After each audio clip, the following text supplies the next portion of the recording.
We're really lucky today. We have 2 sessions with the honors program. So we're really excited to have Sean McGuire and Jen McCallum here to talk about the honors program. I'm just going to lay some ground rules down first. I'm asking if you are a student or a family member that's joining us that you don't use your student's first name if you are a family member. Just we want to keep your student confidential. If you are a student, we ask that you only use your first name, you don't use your last name if you do speak out loud, just again, keep everything confidential.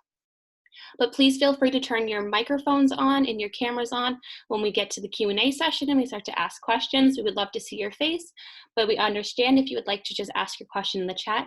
We're going to have Jen looking at the chat feature and Michelle as well. So we're really excited. So again, without further ado, my name is Megan. I'm one of the student orientation coordinators for the orientation office. And I'm going to hand it off to my partner, Michelle. She's going to introduce herself and then she will introduce the honors program. So thank you for all for coming. Hi everyone, like Megan said, I'm her colleague Michelle. I also work with the orientation office as a student orientation coordinator on the family side. So I'm going to hand it off to our campus partner, Sean. Hi everyone, my name is Sean McGuire and I work in the BSU Honors Program. I've been working at BSU for almost 3 years now. It'll be 3 years in October. And I also help students, any student at BSU apply for national fellowships. And I'm going to hand it off to Jen. Hi everyone, my name is Jen McCallum. I also work for Honors. I've been here for about 1.5 years and I am also a proud Bayer graduate. Awesome. So I'm going to get started just to kind of break the ice. I'm going to ask a couple questions, but again, if you have any questions, please feel free to put them in the chat or ask them yourselves. We want this to be a safe environment for anyone to ask anything regarding the honors program. So I'm going to get started. This is for Jen and Sean. So the first question is, what is the Commonwealth Honors Program? So I'm happy to kind of start us off. So the Commonwealth Honors Program is one of our tracks. We actually have 2 tracks. So this track allows you to be part of honors for your entire college career. So from your first semester on campus all the way until graduation. It's a statewide accredited program. So, you know, if you might have been looking at other institutions, you would see very similar kinds of programs or colleges. You, again, like I said, join as an incoming first-year student. And you complete 21 honors credits by the time you graduate. And these all count for the 120 credits you need to graduate with a bachelor's degree. And how that's broken down, you complete 12 honors credits in your first and second year, and then you would complete 9 honors credits in your third and fourth year. And Jen, I don't know if you want to add anything to that. The only thing that I would add to that is that those first 2 years, that 12 credit piece, are all classes that you would be taking as part of the core curriculum for BSU. So those requirements, those are not extra classes, they're just classes that you take as part of the honors program at an honors designation. And then those last credits that you take your junior and your senior year, those are all taken in your major. And again, not extra classes that you're taking, you're just taking them with an honors component. Awesome, thank you so much. I'm going to roll into the next question. So what are the requirements for joining the Commonwealth Honors Program? And can students still apply? And if they can, how do they go about applying? So I'm going to let Jen handle that one since she onboards most of our students. So fantastic. So the criteria for applying for the honors program is a high school GPA of 3.3 on a 4.0 scale or higher. And or a 1170 SAT score or 24 on your ACT. Sorry, ACT, yes, sorry about that. So we're looking for those components for students, but we do still encourage you to apply even if you're slightly below some of those requirements. Though the application deadline has passed, we are still accepting applicants. We do have the application right available right on the BSU main page. There's a drop down at the top that says honors program, and then there's a big red button that says apply here. So that's where you'll be able to apply for the program. Awesome, thank you so much. I'm gonna open it up to the audience, see if there's any questions so far. I know we only kind of started, but I want to see if there's any questions on anyone's mind. So I'm going to mute myself for a couple minutes, and if not, we'll get back into other questions.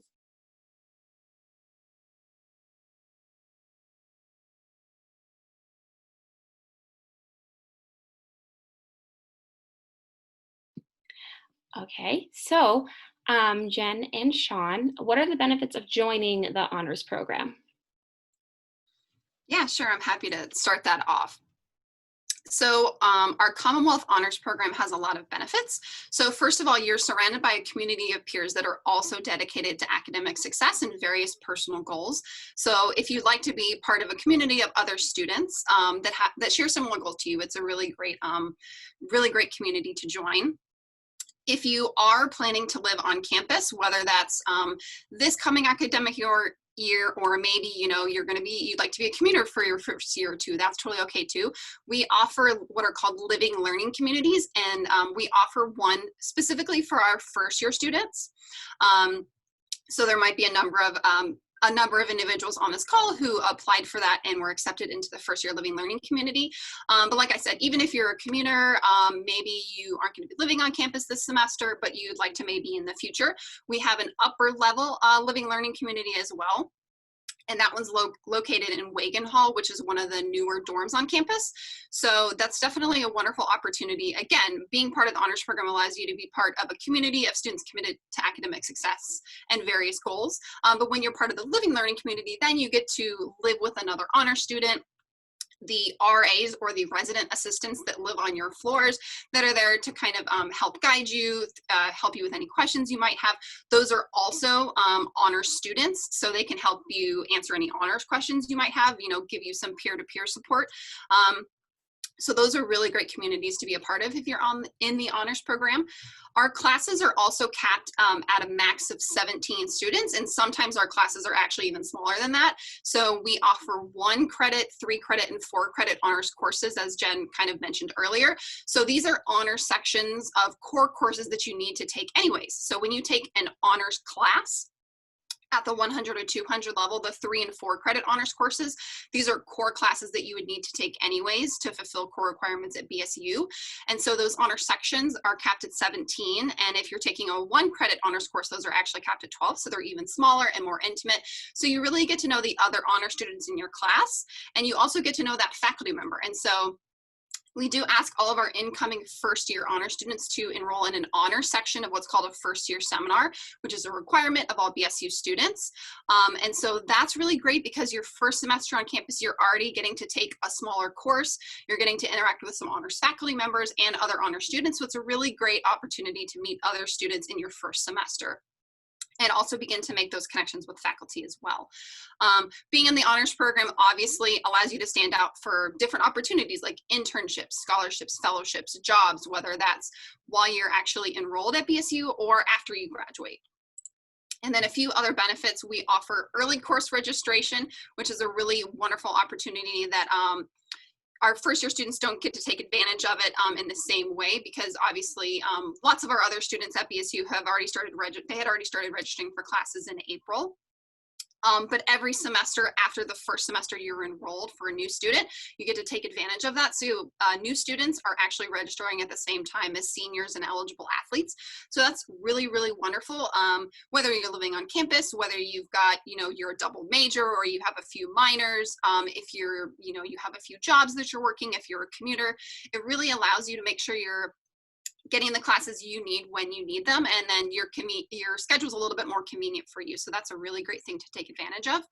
As I kind of already mentioned earlier, we also, you get to be really, really close with the faculty members that are teaching your courses, but as you move through the program, you get to work one-on-one with faculty members in your field on projects that are really meaningful and that you're really passionate about. So that's a really great, wonderful opportunity to be able to connect with those faculty members in your field and learn from the experts at BSU and what you would like to have a job in the future.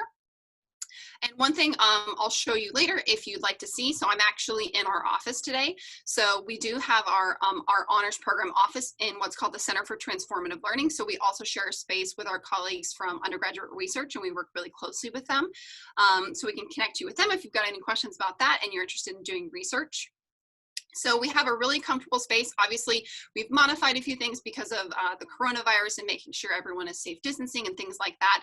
But we do still have 4 computers available for students. If you are going to be on campus, whether if you're living on campus or if you are going to be taking some classes, maybe like some labs, or maybe you're an art student and you've got some studio classes, so you will be taking some classes on campus.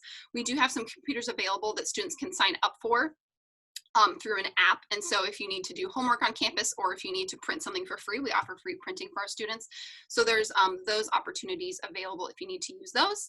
We also have something called the Honor Student Congress, which is a student organization within the honors program. And I know that a lot of our students that signed up for our Living Learning community are really interested in that. And so that's really great. And we'll reach out to students closer to the beginning of the semester. If you'd like to join that program, we're going to have lots of virtual events where you can get involved with our other honor students.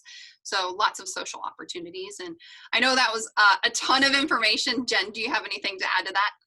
I'd love to add just a little bit more about the Honor Student Congress, because I think it's just such a valuable way for students to get connected to other students, like right out of the gate. As Sean was saying, we're going to be offering lots of virtual activities, but some examples of some things that we were doing in the past were monthly breakfasts for a 3-hour period of time where students could just come and get to know other students, as well as some of our honors faculty and staff and administrators. We were doing these activities bi-weekly for students that involved things like getting to know faculty and their research at BSU, workshops in conjunction with many of our BSU partners, on managing stress and anxiety, workshops on financial literacy, just lots of skills that students are really looking to have. And the Honor Student Congress provides that. They also do great service activities. And so, like we said, those activities will be transitioning for the fall semester to fully online, but we're still planning on having these great offerings, and they are just a wonderful way to connect to the BSU community. That sounds like a lot of awesome benefits. Thank you so much. I'm going to actually direct it to Michelle. I know she's part of the honors program, and I would love for her to share some of her experience if Jen and Sean are okay with that. Perfect. Yeah, so I am a student in the honors program. I'm going into my senior year, but I've only been at Bridgewater for 3 years. So I've been a part of the Commonwealth program for 3 years, and I'm going into the departmental program this year as my senior year. I have experienced a lot of benefits from the honors program, including getting to know with those small classes, getting to know my peers, and getting to know the faculty members.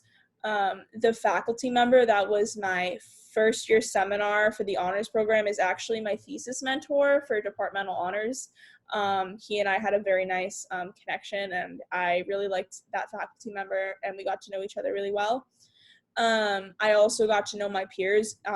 What you notice is when you are in the honors program, you tend to see the same honors students sometimes in different classes. So there are a few students that I've had in 3 honors classes so far, and we run into each other and we're like, oh my gosh, you're in this class too at the beginning of the semester, and it's really fun. And it's nice because you have like a study buddy or someone to go to if you don't really quite get something. So yeah, that was all really nice. Thanks, Michelle. Jen, I know we had a question about discussing the other program, and I think you touched upon it in the chat. Do you mind talking about it a little bit more? For sure. Yeah, so someone had reached out asking about our other honors track that Sean mentioned. So we have a secondary track, and that is called Departmental Honors. Departmental Honors is actually phase 2 of our Commonwealth Honors program as well. Departmental Honors is 9 credits total, and all of the coursework takes place within a student's major. If you have 2 majors, you can also elect to do that in both majors. So it's really focused work, focused time with faculty members, really getting to dive deeper into courses at the 300 and 400 level within your major. You set the parameters for that with one of your faculty members in a class. So you would talk to that faculty member and come up with a plan for what you'd like to work on in their class. It goes through a proposal and review process with the honors program, and then you get to do that work in that class.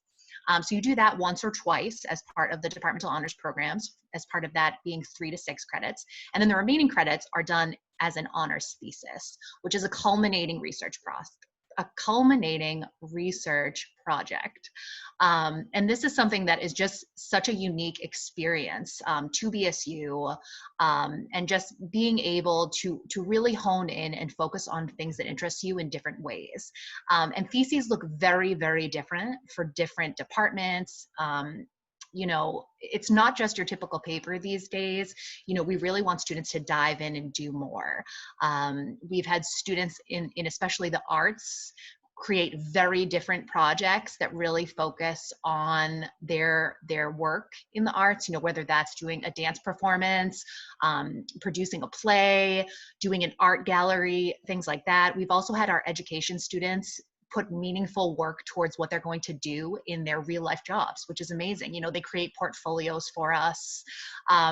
There's just lots of really cool things you can do with an honors thesis. I know that Sean also has some great examples of honors thesis over the years that she can share, since she's been here a little bit longer than me, but it's just such an impressive opportunity, and it's non-traditional, and that's what's great about it. You know, I think people get bogged down by what an honors thesis looks like, but this is really an opportunity.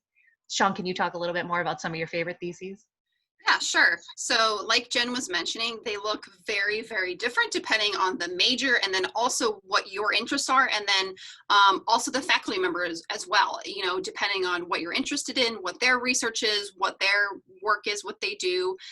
It's going to look very different. So we hope that it is not intimidating, but you see it as an opportunity to do something that you're really passionate about and really interested in, and help elevate you and elevate your degree, so that you're prepared for whatever is next after you graduate. So Jen was mentioning some of the arts, so those are really, really great examples. So maybe if you're in the sciences, so maybe chemistry or biology or physics, you know, those might be in the lab, and you're doing some research with another group of students, with your faculty mentor or other faculty members, depending on what the research is in that department. And you're maybe working on producing kind of a report. Some of our students actually work with their faculty mentors on research that that faculty member is doing, and they actually, it helps them work towards publishing, or some of them actually submit them to journals. So if, you know, going into a graduate degree program or a PhD program is something that you already know that you want to do, that's a great opportunity there. So they help prepare their students for that professional level work. If we're maybe thinking about, I know there was a student who was an art student, and so she, instead of doing like an art portfolio where you might think of like in the studio arts, she was an art history major. So she was very interested in Japan, and so she kind of did more of a typical paper in that way, because she wasn't focused on creating her own artwork. She was kind of doing historical references and kind of a literature review in that way. And then we've got students maybe who are in English who might do a traditional paper as well, or maybe they're creative writers and they're actually writing their own poetry or something like that. We've had definitely a number of students do that. What am I missing? I'm trying to think of some of the other. We've got aviation science students that are doing, that are applying their work to what they're doing in the field. And so we've had some students do some research and evaluation at particular airports, like in Boston. Jen, do you have any other ones that you want to add that you're thinking of? Yeah, I was just thinking a little bit about like computer science, right? And areas like that where students have been creating apps, or really working heavily with spreadsheets and formulas, you know, in accounting and finance. Like we said, it has so many different avenues that you can take advantage of as part of that honors thesis that really will propel you into the next phases of your life after your undergraduate degree. Yeah, so I actually see in the chat, someone's asking about psychology students. So actually, psychology is one of our largest groups of honor students. It is all of our psychology faculty are very involved in the honors program, and they actually have a special way of doing departmental honors, which is really great. Lots of our psychology students do go on to graduate school, and so our psychology faculty are very heavily involved with those students, and they want to help prepare them for research. So as Jen was mentioning earlier, in departmental honors, for most of our departmental honors students, they complete an extra project or research project within a course at the 300 or 400 level in their department. But for psychology, instead of doing that, they take 3 one-credit courses, which we call colloquia, and that helps them prepare them for their research. So they are in a very small cohort of students. Usually it's between 4 to 8 students, and those are only psychology, either majors or they've got maybe a minor component, double majoring. So they really get to form a great bond with the other psychology students that are also in honors and with those psychology faculty. And they get to work on their research in there. So they'll help prepare them for the research. They help give them those skills. They help them prepare their research. And they also have a psychology research lab. So again, kind of like we were talking about with the sciences, they might be doing some more traditional research, but there's also opportunities if students wanted to create their own research, if they want to do literature reviews to prepare them for a bigger project that they might want to do in grad school. So like I said, the psychology majors do it just a little bit differently, but being part of that cohort is really wonderful. And I'm trying to think of some of the psychology majors. We've had some psychology majors do some things on I know there was one student who did something on Narcan training and kind of how people felt about that. BSU has those on our campus, and so she was talking with students and interviewing them and faculty and staff about their views about that. I know we've had some students that have done research on social media, I think particularly Facebook and Instagram, and how that impacts students' perceptions of themselves. So very different kinds of research and projects that students like to do. But again, very wonderful to be guided through that research by experts in the psychology field.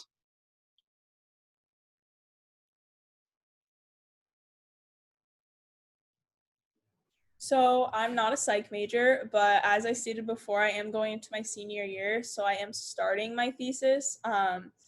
So I can speak more a little bit to interdisciplinary thesis because I have 2 majors. So I'm a political science and sociology major, and I am pursuing a interdisciplinary thesis discussing more about immigration and what the social pressures of children of immigrants experience in schooling. So that's just like an example of how it kind of ties into 2 different majors, and how even if you have 2 majors, if you choose to do interdisciplinary, it's not too difficult to find something to go with both. And I do have 2 thesis mentors, one from each major, both which I found within the honors classes that I took in my major. So yeah, if you or your student has 2 majors and you're thinking about like, okay, how can I do this departmental honors, don't worry, people can help you make it interdisciplinary very, very easily. Yeah, and I actually see that there was a question about music majors. So one example I have, they were actually a double major, music and history. So what they did for theirs, they particularly played the bagpipe, and they were very interested in the bagpipe. And so part of their thesis was writing about the history of the bagpipe, and then they actually composed their own piece, and they performed that. So that was how that particular double, they did interdisciplinary honors, and that's how they kind of did departmental honors in music and history. I just shared a few other things in the chat as well, just as far as music goes, with being able to not only take on things like composition or performance aspects, but also looking at, the impact of music as it affects other things about us, the ways it helps to heal PTSD, mental health, music's impact on lowering blood pressure, just lots of different really cool outside box ways of looking at a thesis in music. It's really awesome. Thank you so much. I think Sean and Jen, you both mentioned about how many honors credits there are needed. So if you could talk about that and how many credits are needed per semester, that'd be really awesome. I can take that one. So typically what we like to see is honors students taking 3 honors credits per semester. Now, if you do that math and you break that down, that would allow you to have 1 semester where you did not take an honors course. So some students, it just won't fit in their schedule. Some students may also not take 3 credits in a semester. They may just take 1. So there are opportunities, but typically what we advise is 1 honors class or 1 honors component every semester, just to keep you on track with your credits. Awesome. I know we have a question in the chat, and they're wondering if you are majoring or minoring in something, you have to write 2 theses. Could you guys talk about that?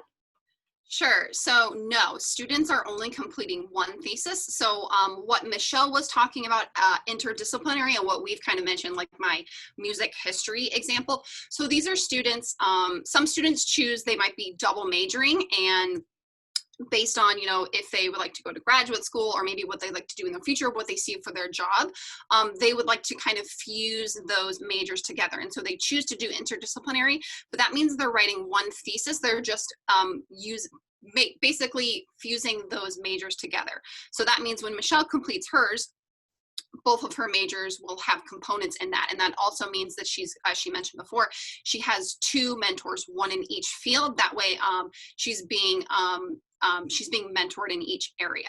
And so for my example that I used with the history and music major, they only completed one thesis. They just kind of had two separate pieces to it. There was a performance and composition piece, and then there was a smaller written component. So it looks very different, but we do have the option for interdisciplinary honors.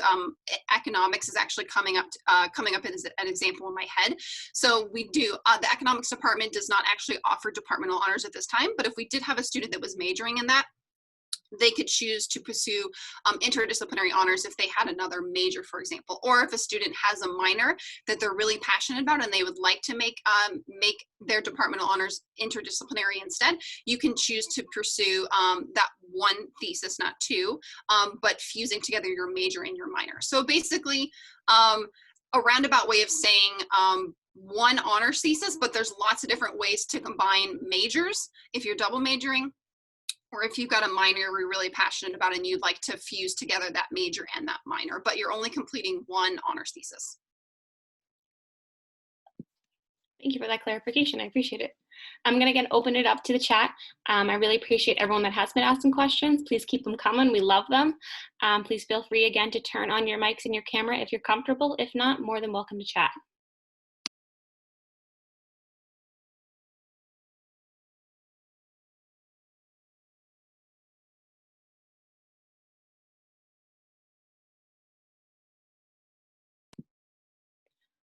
So while we wait for some questions, I'm going to ask, are honors classes harder than non-honors classes? So I can speak to this. No. They are more engaging, and they do have different components that maybe other classes might not have. But I would never say that my honors class was significantly harder or more stressful than my other classes. Sometimes they do have different requirements. So my first year seminar had us go and present at the symposium that's in the winter. I don't know how that's going to work this year because of everything that's going on, but it's where students present their work and faculty and students can walk around and everything, kind of like a high school science fair, or like that style, but there's different topics for all certain sorts of things. You could be presenting on a paper or a book you read or a project, all of those kinds of things. So I don't think that honors classes are significantly harder than others classes. I haven't had that experience at all. In fact, I think honors classes are really awesome because you can have those close connections with your peers and have study buddies and have someone to maybe lean on if you're confused, which sometimes I don't get in my other classes. I don't know people or they don't talk, and it's really nice to have that close-knit community. Students often say to us that they enjoy the fact that they get to have more close-knit discussions with their faculty member and with students, like Michelle was saying. And they also say that the classes allow them to dive into topics that they otherwise wouldn't be able to. So we have lots of really different course like focuses, which is cool. So we have one credit colloquia that hone in on specific cities, specific types of music, different aspects of sustainability, things like that. Things that you wouldn't get in other classes at BSU that you really get to hone in and focus on through the honors program. And students really love that as well. Yeah, I would also add, when we did our admitted student days a few months ago, seems like forever ago, in April and May, one of our first year students was talking about one of her honors seminars that she was taking. So she had mentioned in that course, it was an African-American women's literature course, and she's actually a communication sciences and disorders major. And so she said that she really enjoyed taking that course because, as Jen was mentioning earlier, honors allows you to take some courses that allow you to fulfill core requirements and honors credits, but they might be outside of your major, which is really cool. And she really enjoyed that because she was interested in African-American women's literature, but that's obviously not a part of her major. So she was really excited to take that. And because there were only actually 8 students in that course, there were components of that course that really allowed her, and like Michelle was talking about earlier, you really get to know that faculty member and also the other students in your class and can lean on them, and you've got that peer-to-peer support. So that's really wonderful, and it allowed her to feel, because there were only 8 students in the course, they had some presentation components and were working on some communication skills. So that was a really low stakes environment to be able to practice those skills in front of other students. Oh, I do see in the chat, we had a question about the LLC. So the honor students do not have to live in the LLC. It's just an additional opportunity. So we actually have, I believe, 6 or 7 different living learning communities on campus. So for example, we've got an LGBTQIA living learning community. We've got one for music. I believe we have one for math and science. We have one that's about political activism. It has to do with voting. And then we, like I was mentioning earlier, we have 2 for our honors program. So we have one specifically for our first year students and then one for our upper level students. But it is just an additional opportunity. Honor students do not have to live in the LLC. And our first year LLC is located in Scott Hall, which is located fairly close to the Maxwell Library, so you're close to our office if you ever need to kind of come to our office for anything. And as I mentioned earlier, our upper level LLC is located in Wagon Hall, which is one of the newer dorms on campus, which is really wonderful. They're really, really nice. But also Scott Hall is super nice for first year students as well. So. Thank you.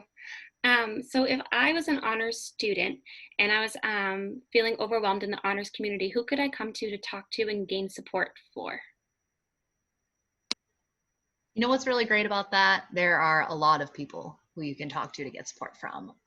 So I'll first start by saying Sean and I, during this entire period of the transition to online courses, have been available to every student in the honors program. We've also had other student peer leaders that have been part of that resource system. And we've also partnered with the Academic Achievement Center, which is a main resource for the university as far as helping students get the tutoring they need, getting the one-on-one support, you know, to help them organize their resources for classes, transition to that online learning piece.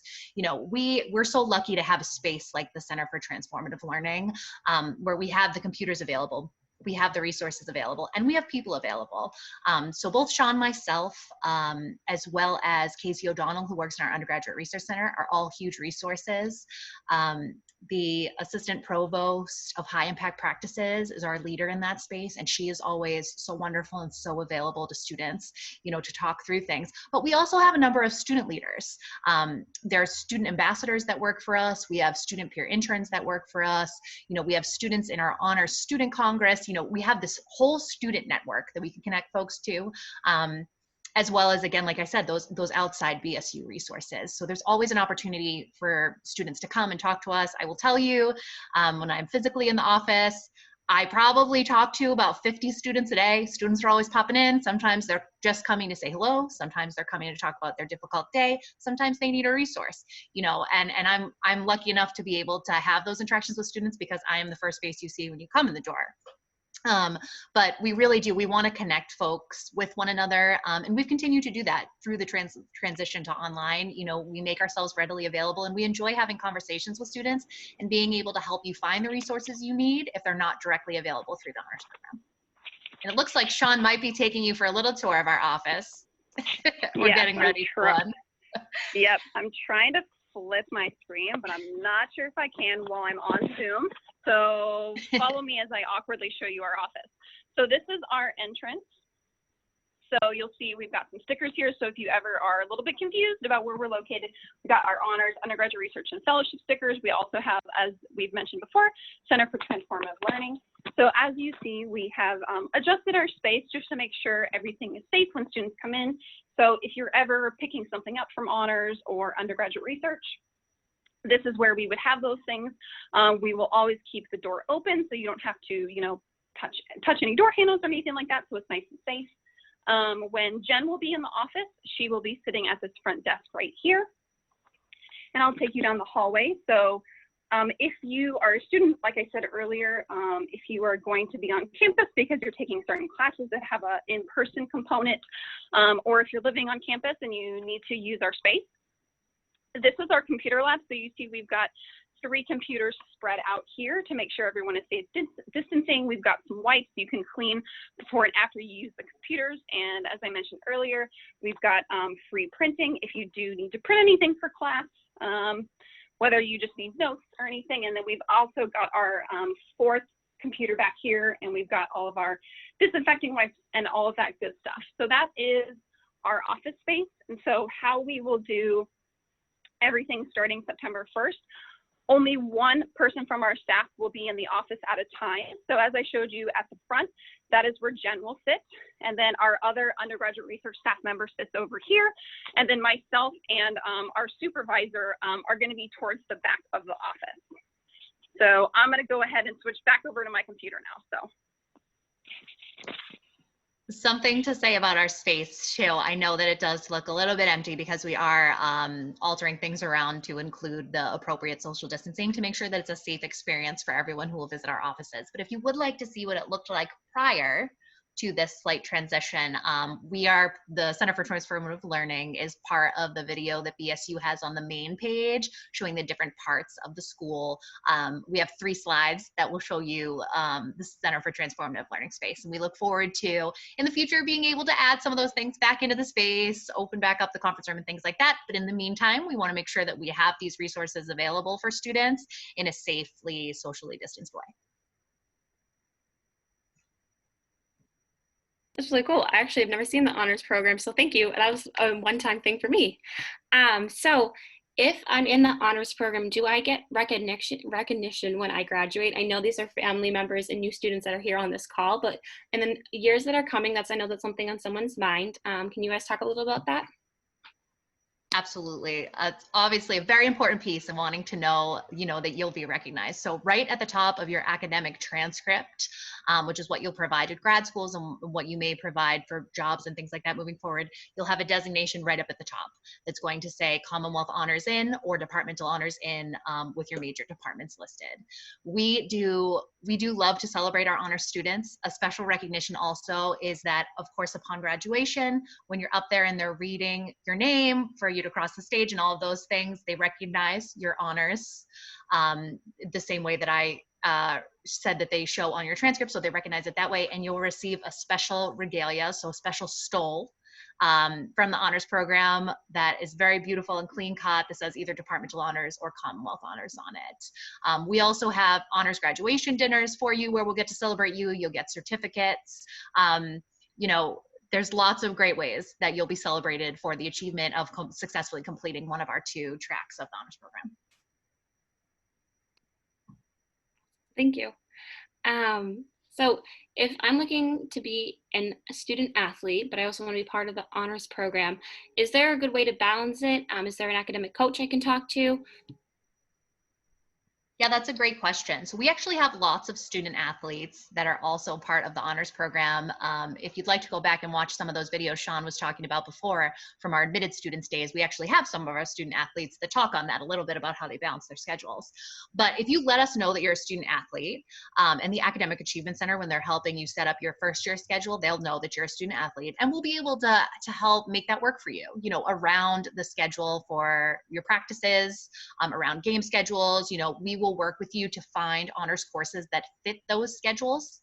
And then if you need help organizing things around that, again, we do have these tutors and coaches and academic resources through the Academic Achievement Center that are people that are used to working with different types of students. So if you're a student athlete, it may be someone who's an upperclassman who has been a student athlete for 4 years, who you can work with one-on-one to help you understand like how to best organize things, how to best schedule your classes for the highest level of success, things like that. So we have lots of resources. We have lots of students in the program that can speak to how they organize their schedule. But what's great about the honors program is we do try to stagger those classes so that they are offered Monday through Friday. They do start as early as 8 a.m. and they do run as late as 4:30 and sometimes even into the evening classes. You know, we really like to have options for folks, but we also want to make sure that we can support students in their journey for wanting to be connected to the BSU community and be part of athletics and clubs and sororities and everything else that BSU has to offer, and also be an honor student. And we found that we're very lucky and that students are very successful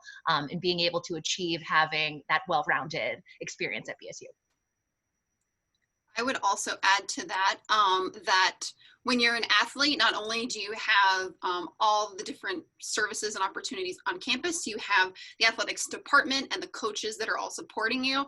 And then when you're in honors, you also have the honors peer mentors. You also have the honors staff. So you just have more people in your corner to help you look over your schedule, answer your questions, and have you have a support system. So we're just an added benefit. Michelle, can you talk a little bit about how you balance academic life in the honors program and then your student life? Yeah. So like I said earlier, I have only been at BSU for 2 years. I'm going into my 3rd year because I brought in AP credits and how many courses I took and summer courses and stuff. I am graduating in 3 years. So my experience is a little different than others. But I would never say that the honors program is more overly overwhelming in any way.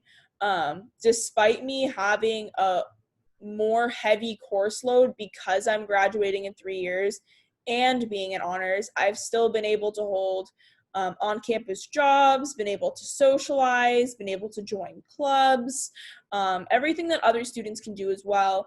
In fact, I think I've made more connections because of the honors program and the classes that are so small than I would have if I hadn't.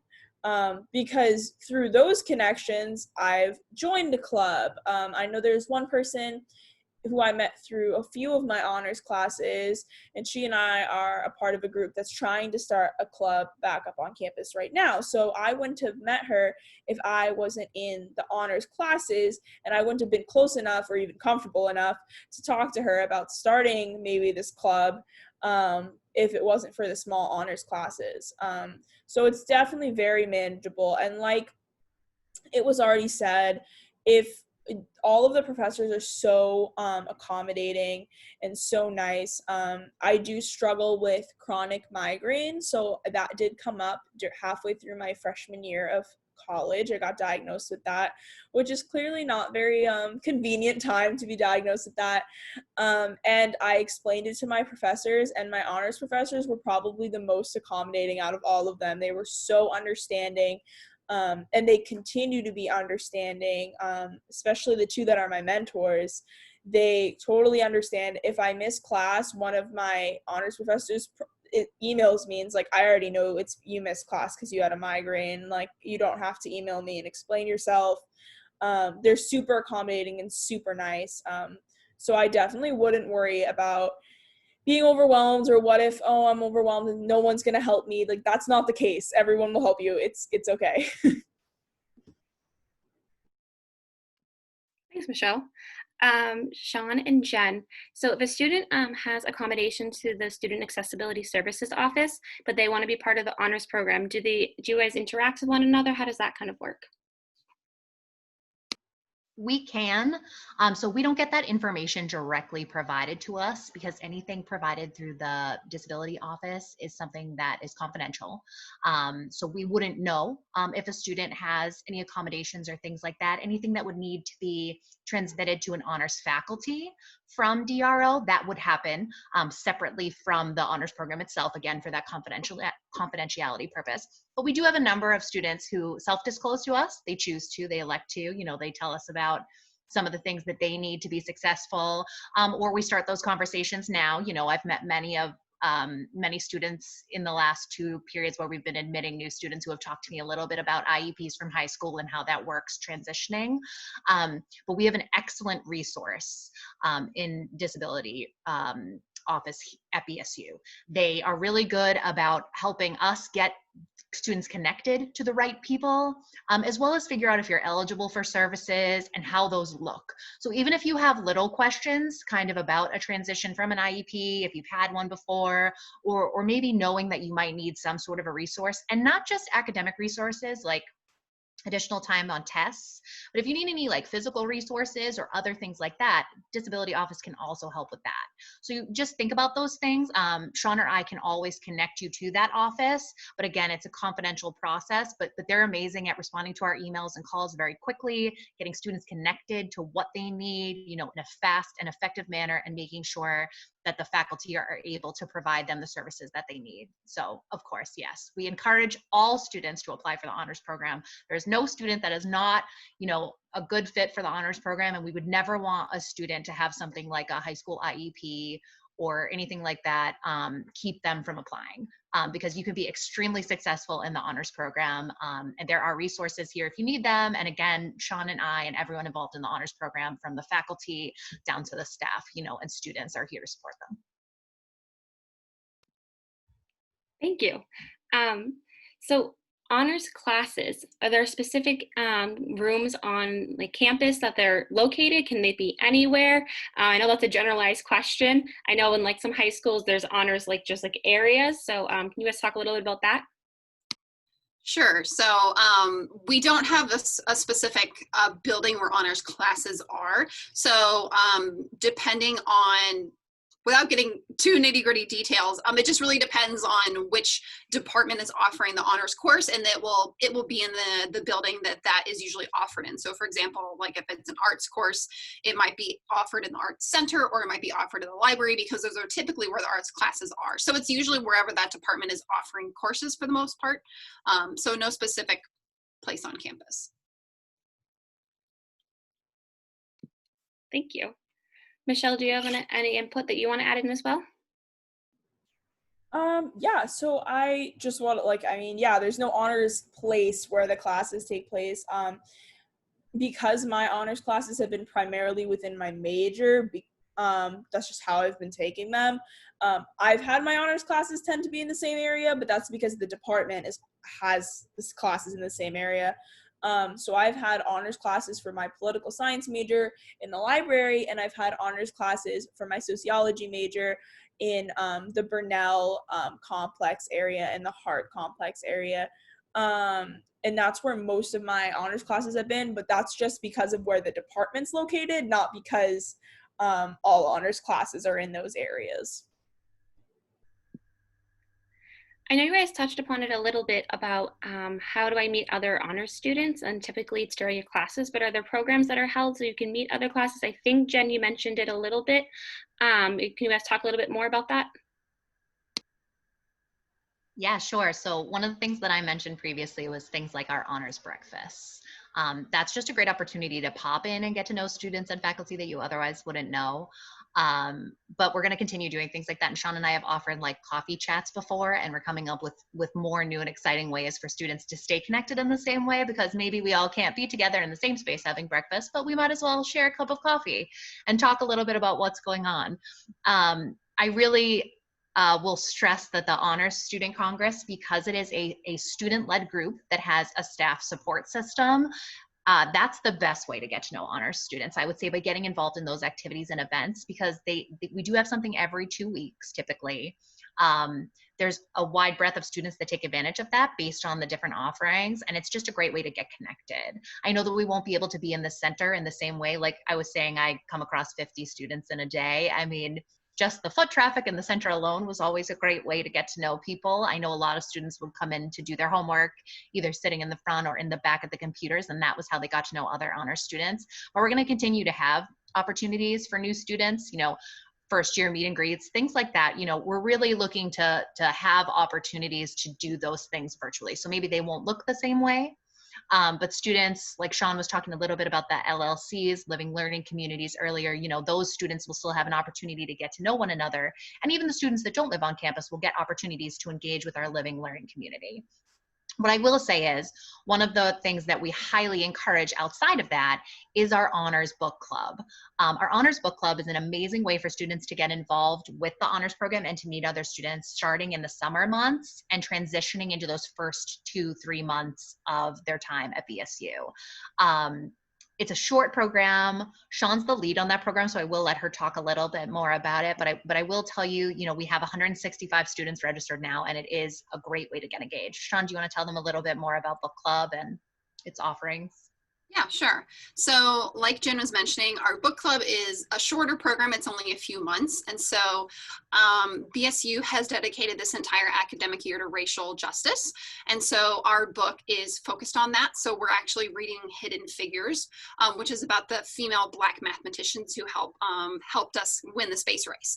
So Jen and I are both reading that. We're going to help facilitate those discussions with students. We're really excited to talk about that book. And like I said, since we are dedicating this year to racial justice, we're actually, usually we only offer a fall book club, but this year we're actually offering 2 book clubs. So we're also going to do one in the spring. We will let students vote on a book closer to the middle of the semester, probably around October or so. We haven't picked that book yet either, but that will also be dedicated to racial justice, and we'll have that opportunity in the spring. So if students also want to be involved in that way, that's a great way to make sure you're staying involved throughout the entire academic year, whether, no matter what happens next semester, if we're still online or if we're on campus in some way. So our book club, like Jen was mentioning, so we ask students to fill out a really short survey just saying if you can purchase the book or if you would like the honors program to purchase it, we're happy to purchase it for you and ship it to your house. So you don't even have to come here. We can ship it directly to you wherever you are. So like I said, we're reading Hidden Figures this year. So students are reading the book over the summer. And then at the end of this week, we're actually sending out our discussion questions. So usually we'll send students about 10 or 15 questions, and you'll choose about 5 to answer. So you have opportunities to kind of focus on the questions and the things you'd like to talk about. And so you'll submit those online. And then starting in the fall semester, throughout September and October, we'll have a number of different opportunities for you to join book club sessions with us. And like I said, Jen and I will be leading those. So we always offer them on every day of the week at different times. So whether, like I said, you're going to be on campus, you're going to be off campus and commuting, or maybe you're going to be fully online, you've got a job that you're working, we offer them every day of the week, morning, afternoon, and evening, just depending on the day. So there'll be lots of opportunities to choose a time that works best for you. And they're all going to be virtual. So they're going to be about an hour long. We ask students to join 2 of those sessions. And usually what we do is we split each session based on what part of the book what part of the book we're talking about. So usually we'll say the first session we focus on the first part of the book, and then we'll switch it to the second half of the book in the second session.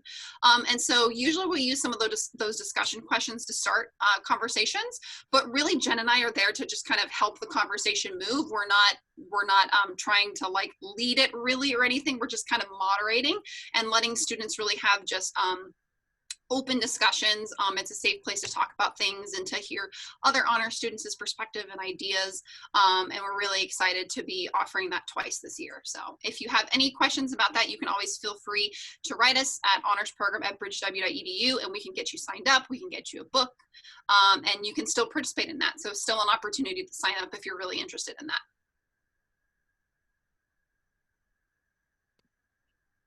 Thank you. I see a question in the chat that says, even though the LLC application is closed, when is the deadline to apply in the future? And if so, can you repeat the residence halls that the LLCs for the honors program are located? Yeah, so for our LLCs, our first year honor students live in Scott Hall, and our upper level students live in Wagon. So I know part of the question is asking about what other dorms do students live in. So honor students live in every single dorm. So for our first year students, there might be some that are living in Shea Durgan, and then I know there's Pope, and there's basically our honor students, depending on what their interests are. Like I said, if they're interested in another LLC, they might be in a different building, or depending on what their friend groups are, what they're interested in, they might be living in a different dorm, and that's totally okay. Like I said before, the LLC is just an extra opportunity. Honor students don't have to live in the LLC. I'm trying to think about when the deadline to apply is. So we partner with Residence Life and Housing, so we don't set any of the deadlines for when the LLC application is due. So we partner with them. So more specific questions about deadlines and more specific questions about like the application process are better directed to Danielle Johnson, who is the Assistant Director of Residence Life and Housing, and she specifically helps with the LLCs and oversees those. But if it's easier for students to just email us, we can give you her email and we kind of facilitate that discussion if that's a little bit easier for folks. But like I said, I don't know the exact deadline off the top of my head. I think when you are a returning student, that process probably starts in about February or March. Don't quote me on that, but I think that's probably around when it begins. So I know the LLC application usually begins a little bit earlier, like when you want to apply. I think before the other, dorms. So just because they are definitely a priority on campus, and on our residence life and housing folks definitely want to see students interested in and make sure we promote the LLCs. So. Well, thank you so much. I want to be conscious of time because we are getting close to the end of our session. I'm going to have Jen and Sean add any last minute information that they would like. And if you two don't mind putting your information or the honors program information in the chat and then verbally saying it for our verbal friends, that'd be really awesome. I also want to remind our friends that are part of the chat today, the family members as well, that we do have another honors Q&A tonight at 6 p.m. So if you knew someone that couldn't attend the 12 p.m. And you want to make sure that they get to it, please remind them we do have another one tonight. So I just wrote my information in the chat, but just so everyone knows, again, my name is Shaw McGuire and I work in the honors program, and my email is s1mcguire, and that's spelled MAGUIRE @bridgew.edu. And again, I'm Jen McCallum. I also work for the honors program, and my email is jmccallum, MACCALLUM @bridgew.edu. You can also reach Sean and I at the honors program email, which is honorsprogram@bridgew.edu, and I also shared that in the chat. Just to add a few last things, if there were any questions that we didn't get to kind of answer, or if you'd rather ask them privately, you can either one of us at our private emails, or you can feel free to email the honors program email. We're happy to answer questions through email. If you'd prefer to talk on the phone or you'd like to have a video conversation, we're happy to do that too. So you can, since I know I'm in the office today, but Jen and I basically until September 1st are primarily telecommuting. But if you'd like to have a phone or video conversation, please email us and just let us know some dates and times that work best for you. We're happy to schedule that and make sure we're doing whatever is best for you. Without further ado, thank you so much. We really appreciate Sean and Jen joining. Michelle, we appreciate your input. And again, I just want to remind, we do have another one tonight at 6 p.m. So we'll see these two beautiful ladies again. If you have any other questions, please reach out. Michelle and I will stay on for the last couple of minutes, but we thank everyone for coming, and we'll talk to you all soon. Thank you. Thank you. I'll also stay on as well if we have any honors questions, and feel free, if you'd like to ask us any private questions right now, you can also private message us in here as well if you'd like to do that.